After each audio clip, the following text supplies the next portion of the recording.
Padilla. What is the pleasure of Senator Judge Rafi Tulfo? Walang mic. Kay Senator Padilla.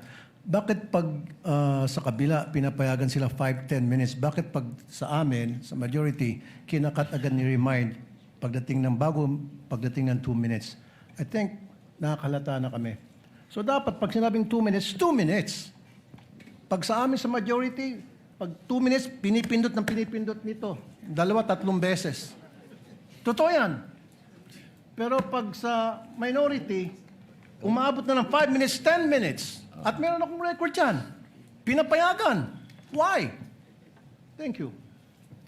The comments of Senator Judge Rafi Tulfo is recognized. However, the chair would like to point out that in the impeachment court, there is no majority nor minority. We are all senator judges. And Senator Lacson earlier requested also an additional time to finish his point, which the chair allowed. That's why the chair reminded Senator Judge Padilla to wind up because his time already lapsed. Kaya nga, Mr. Presiding Officer, I'm sorry, I do have a lot of respect in you.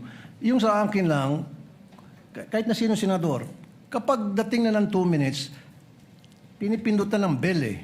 Ako ilang beses na ako napindutan ng bell. Nakakairita eh. Samantalang yung iba, hindi pinipindutan ng bell, umabot pa ng 5 minutes. I'm not referring to anybody here now.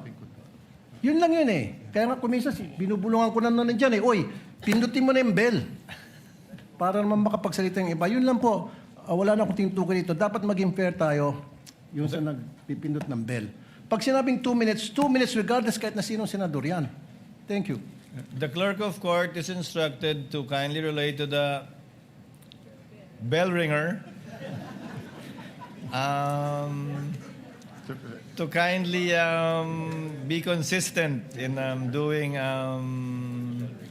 the polite reminder to the senator judges with respect to the time allotted.